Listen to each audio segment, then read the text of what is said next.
اختتام میں پاکستان میں الیکشن ہو جائے گا، اس کے بہت امکانات ہیں۔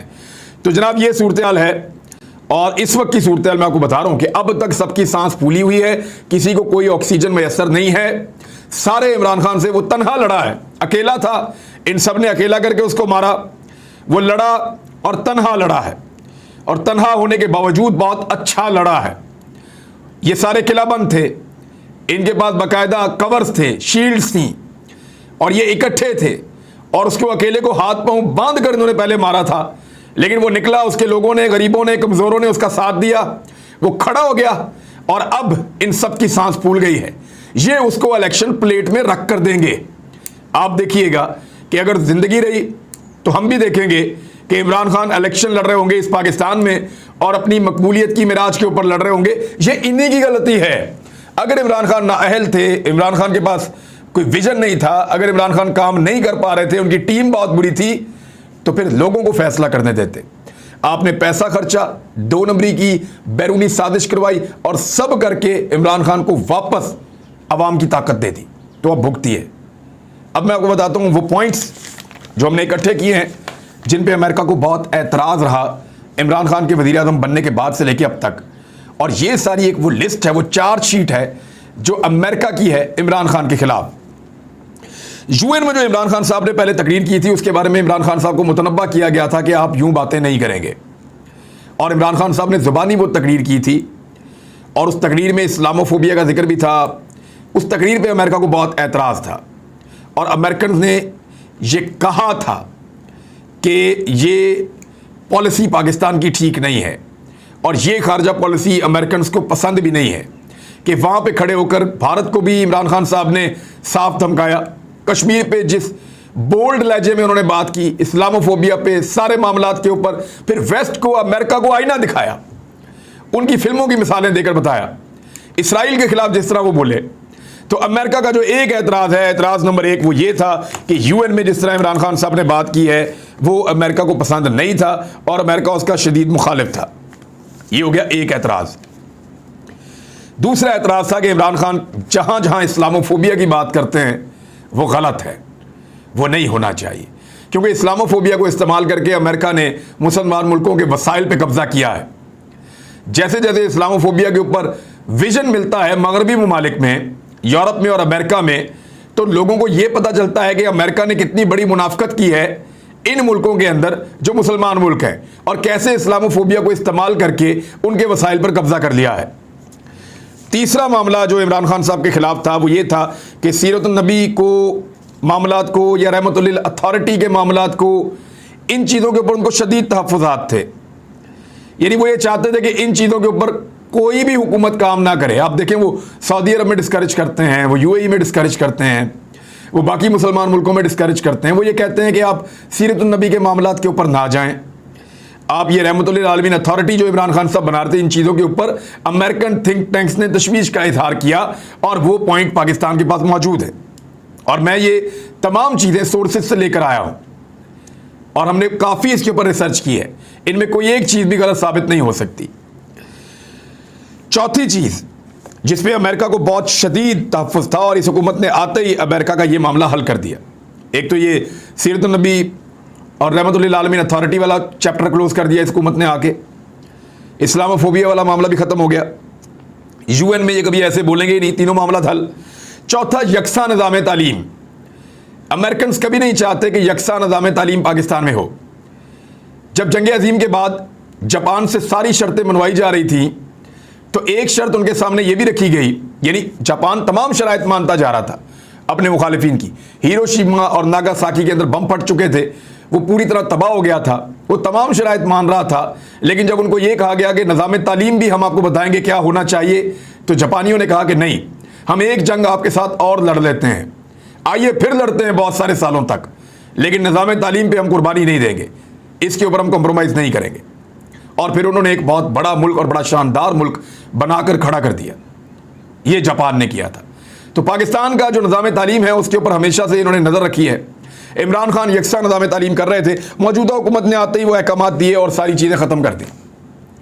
تو اس طرح یہ امریکہ کا چوتھا اہم اعتراض تھا عمران خان پر۔